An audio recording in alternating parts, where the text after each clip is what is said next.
Messi. Messi's hit! Oh! He's made it! Hello again, welcome to another video from me. இன்னைக்கு நம்ம Chennai super கிங்ஸோட squad analysis தான் பார்க்க போறோம். ரீசெண்டா IPL 2026 action player mini action முடிவுக்கு வந்திருக்கு. அதுக்கப்புறம் டீம் எப்படி எடுத்திருக்காங்க, சென்னை சூப்பர் கிங்ஸ் பத்தின ஒரு டீடைலான அனாலிசிஸ் தான் நான் கொடுக்க போறேன். உங்களுக்கு தெரியும், நான் ஸ்ரீனி ப்ரோஸ் கந்தேஷ்லாம் வந்து சென்னை சூப்பர் கிங்ஸ் ஃபேன்ஸ் தான். நாங்க பயாஸ்டா இருக்க மாட்டோம், அன்பயாஸ்டா இருப்போம், நியூட்ரலா இருப்போம் அப்படின்னு சொல்லிட்டு ஒரு சைட் சாய மாட்டோம். நான் ஓப்பனாவே சொல்லி நாங்க 3 பேர் CSK ஃபேன்ஸ் தான். பட் அதுக்கேற்ற மாதிரி நாங்க சொல்லிடுவோம், எந்த இடத்துல அஸ் ஃபேனா நாங்க பேசுறோம், எந்த இடத்துல வந்து எங்களோட ஒப்பீனியன் கொடுக்குறோம் அப்படின்றது வந்து நாங்க சொல்லிடுவோம். அதே மாதிரி எந்த இடத்துல நியூட்ரலா இருக்கணும். எப்பவுமே வந்து ஒரு இடத்துல கான்ட்ரவர்சி அப்படின்னு ஆச்சுன்னா, ஒரு டீம் ஃபேவர் ஆச்சுன்னா அதை நம்ம வந்து கண்டிப்பா சுத்தி கட்டி தான் ஆகும். ஸோ நான் அதெல்லாம் வந்து முன்னாடியே சொல்லிடுறேன். இப்போ வந்து இந்த ஸ்குவாட் அனாலிசிஸ் நான் வெறும் சென்னை சூப்பர் கிங்ஸ் மட்டும் தான் பண்ண போறேன். உங்களுக்கு நீங்க வேற டீமோட ஃபேன்ஸா இருந்தீங்க அப்படின்னா கமெண்ட் செக்ஷன்ல உங்களுக்கு எந்த டீமோட அனாலிசிஸ் வேணும் அப்படின்றத சொல்லுங்க. நம்ம இதையே அப்படியே நெக்ஸ்ட் பார்ட்டா வந்து நம்ம அதுக்கும் அந்த டீம்ஸ்க்கு ஸ்டார்டிங் லெவன் அனாலிசிஸ் அதெல்லாம் பண்ணலாம்.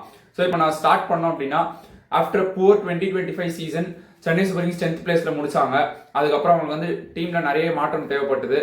அந்த சீசன் முடியும் போது 10th பிளேஸ்ல இருந்தாங்க. பட் நடுவுலயே வந்து ருத்ராஜ் கிக்வாடுக்கு இன்ஜுரி ஆனதுக்கு அப்புறம், தோனி திரும்ப கேப்டன்சி எடுத்ததுக்கு அப்புறம் எல்லாம் அட்லீஸ்ட் இதுக்கப்புறம் கம்பேக் வாய்ப்பு இல்லைனாலும் அட்லீஸ்ட் ஒரு டீசெண்டா மிட் டேபிள்ல முடிக்கலாம் அப்படின்னு சொல்லி எல்லாம் எக்ஸ்பெக்ட் பண்ணிட்டு இருந்தாங்க. பட் அது கூட இல்லாம டேபிள் லாஸ்ட்ல முடிச்சாங்க.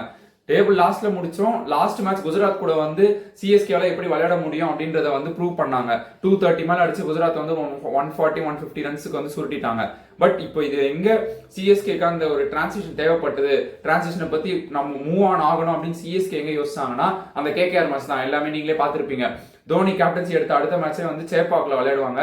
சரி, ஹோம் ஃபோர்ட்ரஸ் இந்த மேட்ச் எப்படி வின் பண்ணிடுவாங்கன்னு பார்த்துட்டு இருக்கும்போது ஒரு 100 ரன்ஸ் அடிக்கிறதுக்கு அவ்வளவு தண்ணிடுவாங்க. லாஸ்ட்ல தீபக் கூடாலாம் ஏதோ அடிக்க போய் சொதப்பி அது இது பண்ணி இப்படியும் அந்த 100 ரன்ஸை வந்து, அதுவும் அது கொல்கட்டா வந்து சரி பவுலிங் பிச்சு அப்படின்னா கூட சேஸ் பண்ணிடுவாங்கன்னு தெரியும். கடைசி வரைக்கும் போகணும்னு நினைச்சா அது வந்து ஒரு 10 ஓவர்ஸ்குள்ளேயே டக்குன்னு அடிச்சு சேஸ் பண்ணி கொல்கட்டா முடிச்சிருவாங்க. ஸோ அங்கதான் சென்னைக்கு வந்து அந்த ஈகோ, மேல் ஈகோ அப்படிலாம் சொல்லுவாங்களா, அந்த மாதிரி ஸ்டார்ட் ஆச்சு வந்து. அதுக்கப்புறம் நம்ம வந்து இனிமே வந்து இந்த எக்ஸ்பீரியன்ஸ்டு இந்த எமோஷன்ஸுக்குலாம் வந்து நம்ம வேல்யூ கொடுத்துட்டு இருந்தா வேலைக்கு ஆகுது, பிரான்சைசிக்கு தான் வேல்யூ கொடுக்கணும் அப்படின்னு சொல்லிட்டு அதுக்கப்புறம் நிறைய யங்ஸ்டர்ஸ் சும்மா நெருப்பு மாதிரி இறங்கி ஆடுற பிளேயர்ஸ் தான் நிறைய சைன் பண்ணாங்க. Example Dewald Brevis, Ayush Mhatre, Urvil பட்டேல்லாம் வந்து சைன் பண்ணாங்க. ஸோ இது நான் ஏன் இப்போ இதை சொல்றேன், இது வந்து போன சீசனோட ஒரு ஓவர்வியூ மாதிரி தான் சிஎஸ்கேக்கு. இப்போ ஏன் இதை சொல்லி ஸ்டார்ட் பண்றோம் அப்படின்னா, அந்த 3 பேர் ரீப்ளேஸ்மெண்ட்டா சைன் பண்ணோம்ல, அதுல இருந்தே தான் நம்மளோட 2026 அதுக்கப்புறம் ஃபியூச்சர்ல வர டீம் பில்டிங் வந்து அதை நோக்கி தான், அதை ஃபோக்கஸ் பண்ணி தான் இருக்கு ஒரு மெயினான பாயிண்ட் மாதிரி.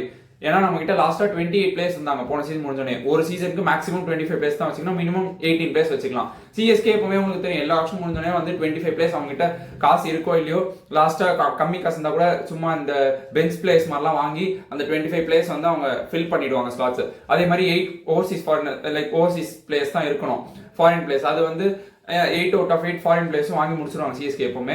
11ல 4 பேர் விளையாடுவாங்க. இதெல்லாம் உங்களுக்கு தெரிஞ்சதுதான். நிறைய டீம்ஸ் நீங்க இப்போ கொல்கட்டாலாம் பாத்தீங்கன்னா 2019 சீசன்ல வந்து ஒரு 18-19 பிளேஸ் தான் வாங்கியிருப்பாங்க. நிறைய டீம்ஸ் அந்த மாதிரி கூட பண்ண 22 பிளேஸ் 23 பிளேஸோட போதுன்ட்டு. பட் இந்த மெகா ஆக்ஷன்ல நீங்க பாத்தீங்கன்னா எல்லா டீமுமே வந்து ஆக்சுவலா 25 பிளேஸ் எடுத்து 25 out of 25 பிளேஸ் எடுத்து அவங்க ஸ்குவாடை வந்து செட்டில் பண்ணிட்டாங்க. இந்த ஜிடி லக்னோ மட்டும் 7 ஃபாரினர்ஸ்ல வந்து 8 ஃபாரினர்ஸ்ல 7 ஃபாரினர்ஸ் தான் எடுத்தாங்க. மற்றபடி எல்லா டீமுமே வந்து 8 ஃபாரினர்ஸ் எடுத்துட்டாங்க. அதே மாதிரி எல்லா டீமும் வந்து 25 பிளேஸ் எடுத்து முடிச்சிட்டாங்க. சிஎஸ்கேக்கு இப்போ நம்ம 28 பிளேஸ் போன வருஷம் வச்சிருந்தோம். அதுல வந்து 13 பிளேஸ் ரிலீஸ் பண்ணாங்க. அஸ்வின் வந்து ரிட்டையர் ஆயிட்டாரு. ஜடேஜா, சாம் கரனை கொடுத்து நம்ம இங்க சஞ்சு சாம்சன் வாங்கிட்டோம்.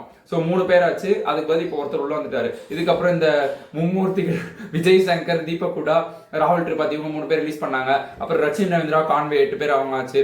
அப்புறம் வன்ஷ் பேடி, ஆண்ட்ரே சித்தார்த் இந்த மாதிரி நிறைய பிளேயர்ஸ் வந்து ரிலீஸ் பண்ணி நம்ம கிட்ட வந்து 15 பிளேஸ் இருந்தாங்க. சஞ்சு சாம்சன் உள்ள வந்தனால 16 பிளேஸ் ஆச்சு.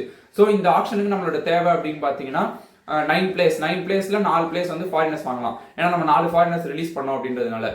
இப்போ அதுக்கப்புறம் ஸோ பாத்தீங்கன்னா மெயினா இந்த ஆப்ஷன் நம்ம இறங்கினது வந்து அந்த ஸ்பின்னர்ஸ், ஒரு பார்ட் டைம் ஸ்பின்னர் ஆர் ஒரு spin option plus batting option கொடுக்குற மாதிரி ஒரு பிளேயர் 11ல செட் பண்றதுக்கு நம்ம அந்த ஒரு ரோல்ல தான் வந்து மெயின் ஃபோக்கஸ்டா போனோம். ஏன்னா நமக்கு டாப் ஆர்டர் வந்து போன வருஷமே ஸ்டார்ட் ஆயிடுச்சு. இப்போ சஞ்சு சாம்சன் வேற வந்துட்டாரு.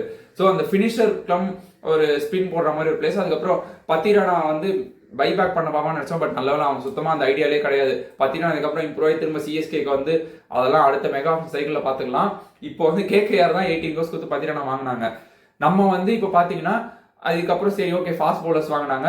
இப்போ இந்த ஸ்குவாடை பத்தி நம்ம பார்த்தோம் அப்படின்னா, வாங்கின பிளேயர்ஸ் நீங்க பாத்தீங்கன்னா, ஸோ நான் வந்து இப்போ படிக்க ஆரம்பிச்சேன் அப்படின்னா எந்த பிளேஸ்லாம் நம்ம வாங்கியிருக்கோம் அப்படின்னு சொல்லிட்டு ரேட்டோட எல்லாருமே வந்து இந்த 2 பேர் புதுசா வாங்கல, கார்த்திக் சர்மா அதுக்கப்புறம் வந்து பிரசாந்த் வீர், இவங்க 2 பேர் தான் வந்து 14.2 crores இவங்க வருத்தா அப்படின்னு சொல்லி எல்லாம் கேட்டு அதே கொஸ்டின் தான் கேட்டுட்டே இருந்தாங்க. என்ன கேட்டா சரி ஓகே நான் வந்து அது ஒப்பீனியன் சொல்ல வரேன். இப்போ வந்து ஃபர்ஸ்ட் அகில் ஹுசைன் 2 crores வாங்கணும், அப்புறம் மேத்யூ ஷாட் ஒரு 1.5 crores, Aman Khan 40 lakhs, Sarfaraz Khan 75 lakhs, Matt Henry ஒரு 2 crores, ராகுல் சேர் ஒரு 5.2 crores, ஜாக் ஃபோக்ஸ் வந்து 75 lakhs. மோஸ்ட்லி இந்த நம்ம costliest buy Prashant Veer and Kartik Sharma 2 பேருமே தலா 14.20 crores கொடுத்து வாங்கணும். அதுக்கப்புறம் ராகுல் சாருக்கு 5.2 crores. இந்த 3 பிளேஸ் தான் பிட்டிங் வரை போச்சு. மற்ற பிளேயர்லாம் நம்ம வந்து பேஸ் பிரைஸ்லேயே எடுத்துட்டு போயிட்டோம். இந்த 3 பிளேஸ்ல தான் பிட்டிங் ஓவர் ஆனதுனால மீதி பிளேஸ் நம்ம வந்து பேஸ் பிரைஸ்ல கொஞ்சம் நம்மளால ஈஸியாக எடுக்க முடிஞ்சுது. சிஎஸ்கே அதுதான் அவங்க இப்போ கூட காசி விஸ்வநாதன் வந்து இந்த ஆப்ஷனை ஒரு எப்படி சொல்றது ஓவரால் வியூ மாதிரி கொடுத்தாரு. அவர் தான் சொன்ன ஸ்டார்டிங்லேயே எனக்கு கொஞ்சம் கஷ்டமா தான் இருந்தது, கேம் கிரீனுக்கு நாங்கள் போனோம், எங்களுக்கு அவர் கிடைக்கல அப்படின்னும் போது நாங்கள் மற்ற யங்ஸ்டர்ஸ் எங்களுக்கு அதாவது 25க்கு மேலே போனால் மற்ற யங்ஸ்டர்ஸ் நாங்கள் பார்த்து வச்ச யங்ஸ்டர்ஸ் கிடைக்காம போயிடுவாங்க அப்படின்னு சொல்லிட்டு எங்களுக்கு ஒரு ஃபேர் ஆயிடுச்சு அப்படின்னு சொன்னாரு. அதுக்கேற்ற மாதிரி தான் கேம் கிரீன் விட்டாங்க. இந்த 2 பிளேயரை வந்து வாங்குறதுக்கு ஈஸியாக இருந்துச்சு.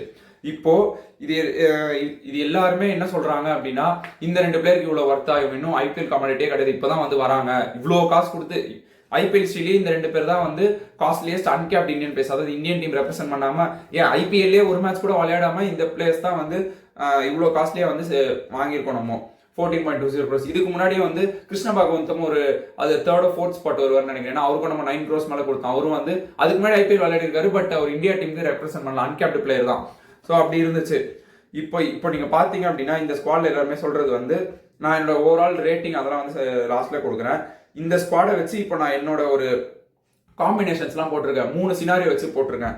அதுல சினாரியோ நம்பர் 1 பாத்தீங்கன்னா தோனி ஆஸ் அ பிளேயரா லைக் விளையாடினார்னா, அதாவது தோனி வந்து ரிட்டையர் ஆகாம இம்பாக்ட் பிளேயர் எல்லாம் விளையாடாம அவர் ஸ்குவாட் கூட எல்லாம் வச்சு ஸ்டார்ட் பண்றாரு அப்படின்னா அதுக்கு ஒரு இம்பாக்ட் சப்ஸோட ஒரு 11 சொல்றேன். ஆயுஷ் மாத்ரே, சஞ்சு சாம்சன், ருத்ராஜ் கெய்க்வாட், உர்வில் பட்டேல், டெவால் பிரேவிஸ் ஒரு ஃபாரினர் ஞாபகம் வச்சுக்கோங்க. அப்புறம் Shivam Dube, MS Dhoni, Prashant Veer, Noor Ahmad, Matt Henry and Nathan Ellis. அப்படியே கடைசி 3 அண்ட் டெவால் பிரேவிஸ் 4 ஃபாரினர்ஸ் ஆகி போச்சு. இம்பாக்ட் அப்பா நீங்க பாத்தீங்கன்னா கலீல் அஹமட், சர்ஃப்ராஸ் கான், கார்த்திக் சர்மா, அன்ஷுல் கம்போஸ் அண்ட் ராகுல் சார். இதுல யாரோ ஒருத்தர் தான் இம்பாக்ட் பிளேயர் யூஸ் பண்ண முடியும், இந்தியன் தான் ப்ராபப்ளி. அது வந்து நம்ம அப்படியே உர்வில் பட்டேலுக்கும் கலீல் அஹமனுக்கும் நம்ம இன்கேஸ் பவுலிங் வச்சு ஃபர்ஸ்ட் பவுலிங் போறோம் அப்படின்னா கலீல் அஹமட் 11 வந்துருவாரு, உர்வில் பட்டேல் இம்பாக்டா வருவாரு பேட்டிங் ஆடும்போது. இன்கேஸ் நம்ம பேட்டிங் போறோம்னா இந்த 11 அப்படியே கொடுத்துட்டு பவுலிங் செகண்ட் இன்னிங்ஸ்ல போடும்போது கலீல் அஹமட் உள்ள வந்துருவாரு. இதுதான் வந்து தோனி விளையாடினார்னா இந்த சினாரியோட நான் ஒரு காம்பினேஷன் கொடுத்துருக்கேன். இது இல்லாம எக்ஸ்ட்ரா இன்னும் 2-3 காம்பினேஷன்லாம் இருக்கு. அது வந்து எப்படின்னா அகில் ஹுசைன் உள்ள வந்துட்டாருன்னா பிரசாந்த் வீர் பதில் அகில் ஹுசைன் வந்துருவாரு. அதுக்கப்புறம் ஃபாஸ்ட் பவுலர்ஸ்ல மேட் ஹென்ரி பதில் அன்ஷுல் கம்போஸ் வந்துருவாரு. ஏன்னா அதான் ஒரு இந்தியன் ஃபாரினர் அப்படியே மாத்தி நம்ம ஸ்வாப் பண்ணிக்கலாம். இந்த மாதிரி ஒரு காம்பினேஷன் இருக்கு. இப்போ நீங்க அடுத்த சினாரியோ போனீங்க அப்படின்னா அதாவது இதுல வந்து நான் ஆல்மோஸ்ட் இது வந்து எப்படின்னா இப்போ யாருக்கா இன்ஜுரி ஆயிடுச்சு அப்படின்னா வேற ஒரு பிளேஸ் வருவாங்கல்ல, மொத்தம் அந்த ஸ்குவாட் ரொட்டேஷன் மாதிரி. இது வந்து மோஸ்ட் 3வது ப்ரெஃபரன்ஸ் தான் சினாரியோ 1லயே. இது பாத்தீங்கன்னா அதே 11 தான். டெவால் பிரேவிஸ் மாதிரி மேட்ச் ஷாட் ஸ்டார்ட் பண்ணலாம். மேபி இன்கேஸ் பிரேவிஸ்க்கு ஏதாவது மேட்ச் ரெஸ்ட் கொடுக்குறாங்க, இல்லைன்னா அவர் வந்து இன்ஜுரி ஆயிட்டார் அப்படின்னா, ஏன்னா மேட்ச் ஷாட் வந்து ஒரு ஆஃப் ஸ்பின் ஆப்ஷன் கொடுப்பாரு. கைண்ட் ஆஃப் அந்த மேக்ஸ்வெல் ரோல் தான். நம்ம லிவிங்ஸ்டனுக்கும் போல மேக்ஸ்வெல், மோயின் அலிலாம் வந்து ஆப்ஷன் முன்னாடியே வந்து வரலன்னு சொல்லிட்டாங்க. அதே மாதிரி ரசலும் வந்து ரசல் போவாங்க நிறைய பேர் சொல்லிட்டு இருந்தாங்க. அவர் அப்படியே கேகேஆர் வந்து எங்கேயும் போவானா, அவருக்கும் எங்கேயும் போறதுக்கு இன்ட்ரெஸ்ட் இல்லைன்னு சொல்லிட்டு பவர் கோச் அப்படின்னு சொல்லிட்டு ஒரு ரோல் கொடுத்து உட்கார வச்சிட்டாங்க. அப்புறம் ஆல்மோஸ்ட் அதான் ஜமி ஓர்டன் உள்ள ஸ்டார்ட் பண்ணாரு அப்படின்னா அதுக்கு பதில் வந்து நம்ம இப்போ நான் இதுக்கு முன்னாடி அன்ஷுல் கம்போஸ் சொன்னேன், அதுக்கு பதில் ஜமி ஓர்டன் மறுபடியும் வந்தார் அப்படின்னா அப்ப ராகுல் சார் ஒரு ஸ்ரேயாஸ் கோபால் நம்ம எடுத்து ஆடலாம். இதுலயும் ஜமி ஓர்டனுக்கு பதில் உங்களுக்கு ஒரு ரீப்ளேஸ்மெண்ட் வேணும் அப்படின்னா ஜாக்கரி ஃபோக்ஸ் ஆடலாம். நியூசிலாண்டோட ஒரு மீடியம் பேஸ் பவுலிங் ஆல்ரவுண்டர் மாதிரி, பேட்டிங் கொஞ்சம் ஒரு டெப்த் கொடுப்பாரு. இப்போ செகண்ட் சினாரியோ போறதுக்கு முன்னாடி இந்த ஃபர்ஸ்ட் சினாரியோ பத்தி சொன்னோம் அப்படின்னா இதுலயே நம்ம வீக்னஸ் எல்லாம் பார்த்தோம் அப்படின்னா டெத் பவுலிங்க்கு நேத்தன் எல்லிஸோட எப்படி சொல்றது இம்பாக்ட், அவரோட ஒர்த் இன்னும் நிறைய பேருக்கு தெரியல. அவர் இருக்காருன்றதுனால தான் நம்ம பத்திரானாவே விட்டோம். பத்திரானா ஓகே வைடு போடுறாரு அதனால சரியா போல விட்டது ஒரு ரீசன். பட் நம்ம கூட ஆடின பிளேயர் 2023 நம்ம சாம்பியன்ஷிப் அடிச்சதுக்கு அவரும் வந்து ஒரு முக்கியமான ரீசன். அப்படி இருக்கும்போது அவர் விட்டதுக்கு மெயினா நம்ம வந்து நேத்தன் எல்லிஸை நம்பணும். நேத்தன் எல்லிஸ் வந்து டெத் ஓவர்ஸ்ல அவர் வந்து இப்போ one of the best bowlers going around.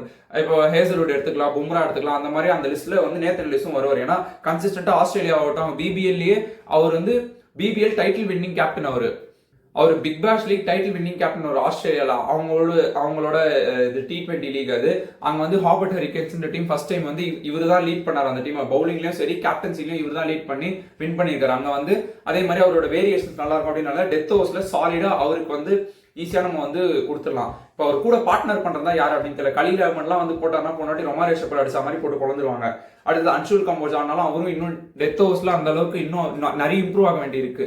நம்ம நூர் அஹ்மத் குஜராத்ல அவங்க வந்து ஒரு டிஃபென்சிவ் பவுலரா யூஸ் பண்ணாங்க. Defensive plus attack. அவர் வந்து விக்கெட் எடுப்பாரு, பவுலிங்கும் ரன் கம்மியா கொடுத்து விக்கெட் எடுக்கிற மாதிரி யூஸ் பண்ணாங்க. பட் இங்க சிஎஸ்கே வந்ததுக்கு அப்புறம் அவர் வந்து ரன்ஸ் அடிக்க ஆரம்பிச்சிட்டாங்க. ஓவர்ல அப்படி இப்படி ஒரு பவுண்டரி போயிடுது. ஒரு சில டைம் 6 எல்லாம் கூட அடிச்சிடுறாங்க, 2 6 எல்லாம் அடிச்சிடுறாங்க.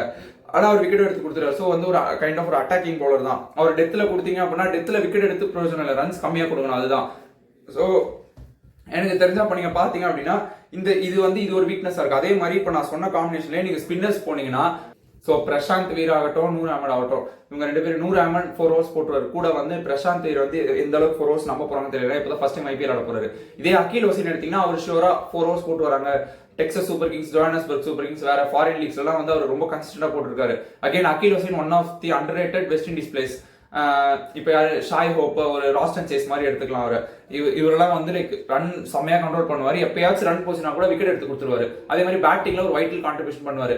அந்த கான்ட்ரிபியூஷன் அவர் மத்த லீக்ல பண்ற மாதிரி ஐபிஎல்ல பண்ண போறாரா அப்படின்றது ஒரு பெரிய கொஸ்டின் மார்க்கா இருக்கும். சோ இது ஓகே. இப்ப 8 ஓவர்ஸ் வந்து ஸ்பின்னர்ஸ் வச்சு நடுவில் சோக் பண்ணிடலாம். இந்த 8 ஓவர்ஸ் இல்லாம நமக்கு எக்ஸ்ட்ரா பவுலர் யார் இருக்கா, இது அகைன் ஒரு வீக்னஸா வருது இந்த டீம்ல. ஏன்னா இப்ப நீங்க பாத்தீங்கன்னா ஓப்பனிங்ல ஒண்ணுமே இல்லை. இப்ப இந்த டீம் நீங்க எடுத்தீங்கன்னா Khaleel Ahmed and Matt Henry open பண்றாங்கன்னு வச்சுக்கோங்க. பவுலிங் 2 ஃபாரின் பவுலர்ஸோட போலாம். Nathan Ellis and Matt Henry. Khaleel Ahmed ஒரு 3 ஓவர் பவர் பிளேல போட்டுறாரு. மேட் ஹென்ரி ஒரு 2 ஓவர் போட்டுறாரு. அப்புறம் ஒரு ஓவர் வந்து நீங்க மேபி உங்களுக்கு இருந்த எக்ஸ்ட்ரா பவுலர் யாராச்சும் யூஸ் பண்ணிக்கலாம். லாஸ்ட்ல போற எல்லிஸ்கே ஒரு ஓவர் கொடுத்துட்டு அதுக்கப்புறம் ஸ்பின் சோக் பண்ண ஆரம்பிச்சிடலாம். பிரசாந்த் வீர் ஆகட்டும், அகில் ஹுசைன் ஆகட்டும், கூட வந்து நூர் அஹ்மத், அந்த மாதிரி இதான் நான் சொன்ன இந்த காம்பினேஷன்லாம் மிக்ஸ் பண்ணி சொல்றேன் போட்டுட்டாங்க அப்படின்னா, அதுக்கப்புறம் திரும்ப டெத்ல வந்து உங்களுக்கு நேத்தன் எல்லிஸ்க்கு 3 ஓவர் இருக்கும். அவர் 3 ஓவர் அப்படியே அந்த 16th 18th and 20th போட்டுருவாரு.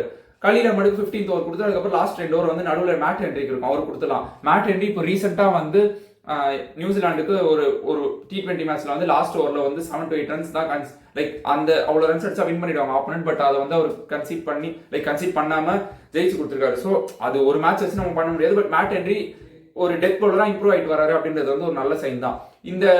இந்த காம்பினேஷன்ல போனா மேட் ஹென்ரி ஆனா அகில் ஹுசைன் ஆட முடியாது. அப்போ அன்ஷுல் கம்போஸ் தான். திரும்ப அன்ஷுல் கம்போஸ் வந்தாரு அப்படின்னா எந்த அளவுக்கு ஒரு பவுலர் வந்து செட். நேத்தன் எல்லிஸ் வந்து அவர் வந்து மோர் தேன் இனஃப்ன்ற மாதிரி தான் இப்போ அவரோட ஸ்டேச்சர் இருக்கு. அவர் கூட யார் வந்து பார்ட்னர் பண்ண போறாங்க டெத் ஓவர்ஸ்ல அப்படின்றது ஒன்று இருக்கு. அதே மாதிரி ஒரு எக்ஸ்ட்ரா ஸ்பின்னர் இல்ல. டூபே வந்து கௌதம் கம்பீர் இந்தியா டீமுக்கு பண்ற ஒரு நல்ல விஷயம். டூபேயோட பவுலிங் மறுபடியும் எடுத்துட்டு வருது. இந்தியாவுக்கு போறாரு அதே அளவுக்கு எந்த அளவுக்கு எஃபெக்டிவா சிஎஸ்கே அவர் யூஸ் பண்ணுவாங்க, ஒரு 6th பவுலரா அந்த மாதிரி எந்த அளவுக்கு எஃபெக்டிவா யூஸ் பண்ணுவாங்க, அவர் எந்த அளவுக்கு எஃபெக்டிவா போடுவாரு அப்படின்றது வந்து ஒரு கொஸ்டின் மார்க் தான். சோ இதுல இப்போ மெயின் வீக்னஸ் அப்படின்னு பாத்தீங்கன்னா அந்த ஒரு எக்ஸ்ட்ரா ஸ்பின்னர். டூபேவை எப்படி சிஎஸ்கே எக்ஸ்ட்ரா ஒரு பேசரா யூஸ் பண்ண போறாங்க. அதே மாதிரி டெத் ஓவர்ஸ்ல யாரு வந்து ஸ்டார்ட் பண்ண போறாங்க. நியூ பால்ல யாரும் போடல. ஜம்மி ஓர்டன் கூட நியூ பால்ல நல்லா போட்டுருவாரு அவர். ஆனா டெத் ஓவர்ல நீங்க எடுத்துட்டு வந்தீங்கன்னா அவர் எப்படி யூஸ் ஆவாரு அப்படின்றது வந்து இது 3 வந்து ஒரு கொஸ்டினா இருக்கு. இதே மாதிரி 4வது ஒரு வீக்னஸ் பாத்தீங்கன்னா டாப்ல லெஃப்ட் ஹேண்டர்ஸ் பெருசா இல்ல. டூபே தான் வந்து ஸ்ட்ரைட்டா லெஃப்ட் ஹேண்டர் வராரு.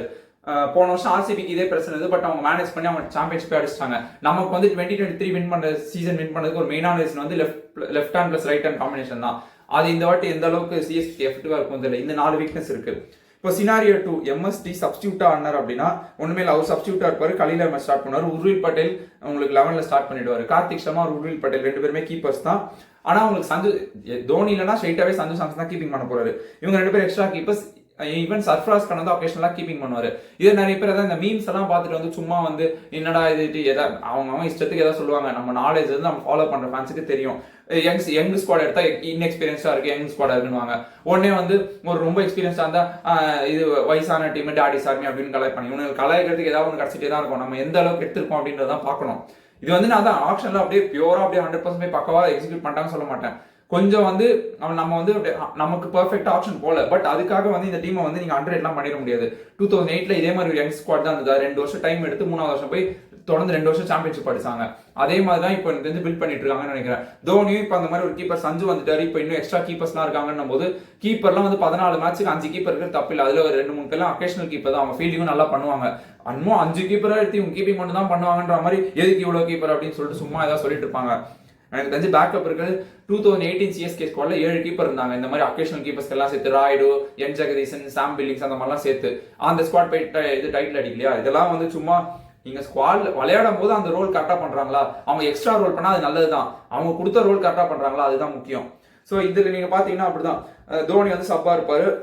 உங்களுக்கு பேட்டிங் ஆடும்போது உருவில் பட்டேல் 11ல ஸ்டார்ட் பண்ணுவார் தோனிக்கு பதில், தோனி சப்பா இருப்பாரு. பட் நான் இது வந்து பெரிய டிஃபரன்ஸ் இல்ல, கலீல் அஹ்மத் இருப்பாரு. நான் இது ஏன் சொல்றேன் அப்படின்னா, இம்பாக்டா தோனி ஆடினார்னா அதுக்கு அவர் ஆடாமலே இருக்கலாம்.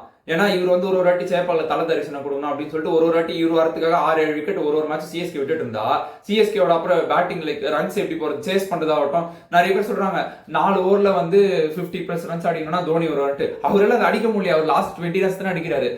அவர் வந்து என்ன கேட்டா, ஓகே அவர் இப்போ அந்த டிரான்சிஷன் ஃபேஸ்ல செட் பண்ணி கொடுக்கறதா ஆடிட்டு இருக்காரு, பிளஸ் ஃபேன்ஸ்க்காக ஆடிட்டு இருக்காரு வச்சுக்கலாம். என்ன கேட்டா அந்த காலத்து கீப்பர்ஸ்லாம் இப்படிதான் இருப்பாங்க. ஓடிஐ மேட்ச்லாம் பாத்தீங்கன்னா லாஸ்ட்ல வந்து ஒரு டக்குன்னு ஒரு 20 ரன்ஸ் 30 ரன்ஸ் அடிச்சு கொடுத்துருப்பாங்க. அதே மாதிரி தான் அதே ஃபார்மேட்டா அவர் இப்போ T20 எடுத்துட்டு வந்தாரு. அவர் ரோல அவர் கரெக்டா தான் பண்றாரு. போன வருஷம் சரியாம இல்லை, பட் லாஸ்ட் அதுக்கு முன்னாடி ஃபியூ இயர்ஸாவே நல்லா தான் பண்ணிட்டு இருக்காரு. மேல ஒருத்தர் கூட ஆடல அப்படின்னா கீழே வந்து இவரே அடிச்சு கொடுனா அது எப்படி? அதுக்கு தான் நான் என்ன சொல்றேன், இம்பாக்ட் பிளேயர்லாம் அண்ணா தோனி வந்து வேலைக்கு அதுக்கு ரிட்டையர் ஆகிட்டே போயிடலாம். அதுதான் அடுத்த 3வது சினாரியோ. தோனி ரிட்டையர் ஆயிட்டாருன்னா என்ன பண்ணலாம் அப்படின்னு சொல்லிட்டு உங்களுக்கு 11 அப்படியே செட் ஆயிடும். பக்காவா வந்து பிரசாந்த் வீர் உள்ள வந்துருவாரு. You can play with Noor Ahmad, Matt Henry, Nathan Ellis, அதுக்கப்புறம் கலீல் அஹ்மத் இம்பாக்ட் சப்பா வச்சிட்டீங்க அப்படின்னா அதேதான். இந்த 11 செட் ஆயிடுச்சு அப்படின்னா கார்த்திக் சர்மா அண்ட் உருவில் பட்டேல் மேல உங்களுக்கு ஸ்டார்ட் ஆயிடுவாங்க. கலீல் அஹ்மத் இம்பாக்ட் சப்பா இருப்பாரு. நீங்க Matt Henry or Anshul Kamboj, Noor Ahmad, Nathan Ellis, இப்படியா பிரசாந்த் வீர் இப்படி ஆடிங்கன்னா Prashant Veer or Akeal Hosein, அதுதான் அது இந்தியன் ஃபாரினர் ஏற்ற மாதிரி மாறிக்கலாம். உங்களுக்கு ஸ்பின்னரும் கிடைச்சிருவாங்க, கார்த்திக் சர்மா 2 கீப்பரும் கிடைச்சிருவாங்க, உருவில் பட்டேல் மறுபடியும் இம்பாக்ட் சப்பா யூஸ் பண்ணிக்கலாம், நேத்தன் எல்லிஸ், மேட் ஹென்ரி இவங்கெல்லாம் வந்து பேசஸா இருப்பாங்க. ஸோ இதுதான் நான் போட்டு வச்ச லைக் 3 சினாரியோ. இதுலயே நீங்க அதான் உங்களுக்கு வேணும்னும் போது வேற யாராச்சும் எப்படி மாத்தி ஸ்வாப் பண்ணிக்கலாம். ஏன்னா இதுல வந்து எனக்கு தெரிஞ்சு இதுல கடைசி வரைக்கும் ஒரு மேட்ச் கூட இந்த வருஷம் கிடைக்காது அப்படின்றது பாத்தீங்கன்னா எனக்கு தெரிஞ்சு மேட் ஷாட், அதுக்கப்புறம் ஜாக்காரி ஃபோக்ஸ், அதுக்கப்புறம் அமான் கான், அதுக்கப்புறம் ராமகிருஷ்ணா கோஷ், இவங்க 4 பேர் தான் வந்து எனக்கு தெரிஞ்சு கடைசி வரைக்கும் இந்த சீசன் ஒரு மேட்ச் கூட ஆட மாட்டாங்க. சிஎஸ்கே அதே மாதிரி அவங்க டைட்டில் வின் பண்ண சீசன்லாம் பாத்தீங்கன்னா சும்மா சேஞ்ச் பண்ணிட்டே இருக்க மாட்டாங்க. அவங்க வந்து ஒரு மேக்ஸிமம் ஒரு 13 to 14 பிளேஸ் தான் சீசன் யூஸ் பண்ணிருப்பாங்க. நான் சொன்னதே இப்போ இது எக்ஸ்ட்ரா. இப்போ எப்படி சொல்றது, ஜெமி ஓவர்டன் அவரும் இல்லைனா ஜாக்காரி ஃபோக்ஸ் அந்த மாதிரி தான் இருக்காங்க. அதே மாதிரி பிரெவிஸ் தான் எல்லா மேட்ச் ஆட குறைய தெரிஞ்சு போச்சு. நடுவில் ஏதோ ஒரு இன்ஜுரி, ஒரு மேட்ச் 2 மேட்ச் ரெஸ்ட் கொடுக்கணும் அப்படின்னா அந்த இடத்துல வந்து மேட்ச் ஷாட் வந்துருவாரு. ஸோ இதுதான் வந்து சிஎஸ்கேயோட ஓவரால் காம்பினேஷனா இருக்கு. நான் சொன்னா இது எந்த காம்பினேஷன் போட்டு பார்த்தாலும் அதே வீக்னஸ் தான். ஒரு எக்ஸ்ட்ரா ஸ்பின்னர் இல்ல, 3 ஸ்பின்னரோட போனா 3 பேசரோட போனா உங்களுக்கு டூபே தான் 4th பேசரா இருப்பாரு. அவர் எந்த அளவுக்கு எஃபெக்டிவா இருப்பாருன்னு தெரியல. பவர் பிளேல ஸ்டார்ட் பண்ணலாம், டெத்ல வந்து நேத்தன் எல்லிஸ் கூட யார் போட போறாங்கன்னு தெரியல. அதே மாதிரி அந்த லெஃப்ட் ரைட் காம்பினேஷன் இதெல்லாம் தான் பிரச்சனையா இருக்கு. இதுல வந்து 2 பிரச்சனையை சார்ட் அவுட் பண்ணிட்டாங்கன்னா கூட போதும், மீதி 2 பிரச்சனை இருக்கு. ஸோ அதனால ஓவராலா இந்த ஸ்குவாடுக்கு நீங்க பாத்தீங்க அப்படின்னா ஒரு ஆன் பேப்பர் இது வந்து ஒரு சாலிடான ஸ்குவாட் தான். எல்லாரும் வந்து ராகுல் சார் இருக்காரு, ஸ்ரேயாஸ் கோபால் இருக்காரு, எல்லாரும் எடுத்து வந்து நீங்க உள்ள உட்கார போறீங்களா, சர்ப்ரைஸ் பண்ணி இவ்வளவு பேர் எதுக்கு அப்படின்னா அதை பத்தி அந்த பிளேயர் தான் ஃபாலோ பண்ணணும். நம்ம வந்து நமக்கு ஸ்குவாட் ஓவராலா பேப்பர்ல பார்க்க நல்லா இருக்கு, பிளஸ் பெர்ஃபார்ம் பண்ணுவாங்க அப்படின்னா அது ஓகே. இவரோட ஸ்ட்ரெச்சருக்கு இவர் எடுத்து நீங்க உட்கார வைப்பீங்களா அப்படின்னா அதெல்லாம் என்ன பண்ண முடியும்? நமக்கு அந்த பிளேயர் வேணும்னா காசு கொடுத்து வாங்கி தான் ஆகணும். சப்ஸ்டியூட்டுக்கு நல்ல பிளேயர்ஸ் தான் அவங்களாம் பெஞ்ச்ல இருக்கிறதுக்கு. அதே மாதிரி இந்த 2 பிளேயருக்கு இவ்வளவு காசு கொடுத்து எடுத்தீங்க 14.20 crores எடுத்தா நமக்கு அந்த பிளேயர் வேணும். அவ்வளவு அமௌண்ட்டுக்கு ஃபர்ஸ்ட் இந்த ஆப்ஷன்ல பெருசா பிளேயர்ஸ் கிடையாது. இருந்த பிளேயர்ஸ்க்கு நம்ம வந்து இந்த பிளேஸ் எனக்கு தேவைன்னு நம்ம போனோம், நம்ம அவ்வளவு காசு கொடுத்து வாங்கணும், அவ்வளவுதான். இதுல காசு எக்ஸ்ட்ரா கொடுத்தா என்ன, எக்ஸ்ட்ரா கொடுக்கலாம். ஐபிஎலோட பியூட்டியே அதுதான். நீங்க வந்து இப்ப அந்த 2 பேரோட ஃபேமிலி காமிச்சாங்க, அவங்க வந்து லைஃப் செட்டில் எப்படியும் இந்தியா டீம் நீங்க எடுக்க போறது இல்ல, யார் வராங்களோ அவங்க ஏற்ற மாதிரி டீமை மாத்தி வச்சுட்டு இருக்க போறாங்க. நீங்க ஐபிஎல் அதுக்கு அடி ஒரு சீசன் அண்ணா பாருங்க 14 crores ஆல்மோஸ்ட் லைஃப் செட்டில். அவங்க ஆல்மோஸ்ட் லைஃப் செட்டில் அந்த மாதிரி பிளேஸ்லாம், கிரிக்கெட்டை நம்பி இருக்க பிளேஸ்லாம் அவங்க ஃபேமிலி காமிச்சாங்க எவ்வளவு சந்தோஷமா இருக்காங்க பாருங்க. இதெல்லாம் வந்து சும்மா ஒரு ஏதாவது ஒரு குறை சொல்லிக்கிட்டே இருக்கணும். எனக்கு மத்த டீம்லாம் கூட ஏதோ ஒரு லூஸ் மாதிரி போட்டுட்டு இருப்பான். சிஎஸ்கே ஃபேன்ஸ் வந்து நான் அதுக்கு ஹோப் பண்ணணும்னு சொல்ல, போன வருஷம் வந்து நம்ம 10th place தான் முடிச்சோம். அதுக்குன்னு இப்ப நான் சொன்ன மாதிரி இப்ப நான் குறைவா சொல்ல அப்படியே சிஎஸ்கே முட்டு கொடுத்தா பேசுறேன். இந்த 4 குறை சொன்னேன். இந்த மாதிரி வந்து டெத் ஓவர்ஸ்ல நேத்தன் எல்லிஸ் கூட யார் போட போறா, அதே மாதிரி ஸ்பின்னர் எக்ஸ்ட்ரா இல்ல, டூபேயோட பவுலிங் எப்படி இருக்க போகுது, அதே மாதிரி வந்து லெஃப்ட் ரைட் காம்பினேஷன் இல்ல, ஓப்பனிங் பவர் பிளே எல்லாம் போட்டுருவாங்க, நடுவில் ஸ்பின் சோக்கோல்ட் எப்படி போட போறாங்க, இந்த மாதிரி ஒரு 4 இஷ்யூ சொன்னேன் நான். இந்த மாதிரி ஒரு உண்மையான என்ன இஷ்யூ இருக்கோ அதை விட்டுறாங்க. இது உண்மையான இஷ்யூ தான். இதை எடுத்து பேசினா ஓகே ஏதோ பேசணும்னு சொல்லலாம். சும்மா ஏதோ வயசான ஸ்குவாட் தான் வயசான ஸ்குவாடு, யங்ஸ்டர்ஸ் தான் யங்ஸ்டர் ஸ்குவாடு, ஏதாவது ஒன்று சொல்லிட்டே இருக்கணும். இந்த மீமெல்லாம் பார்த்து எனக்கு தெரிஞ்சு தயவு செஞ்சு அது மூலியமா இன்ஃப்ளூயன்ஸ் ஆயிடாதீங்க. என்னோட ஒப்பீனியன் தான். இந்த 4 என்ன சொல்றது பிரச்சனை இருக்கு. ஓவராலா இது ஆன் பேப்பர் நீங்க ஸ்பாட் கொடுத்தீங்கன்னா சப்ஸ்டியூட்லாம் பயங்கர ஸ்ட்ரென்த்தா இருக்காங்க. ஸோ ஒரு 8 out of 10 கொடுக்கலாம். பட் ஸ்டார்டிங் லெவலில் இந்த மாதிரி பிரச்சனைலாம் இருக்கும்போது ஒரு என்ன கேட்டா ஒரு 6 to 7 அந்த மாதிரி கொடுக்கலாம். 10க்கு எந்த அளவுக்கு சார்ட் அவுட் பண்ண போறாங்கன்னு தெரியல.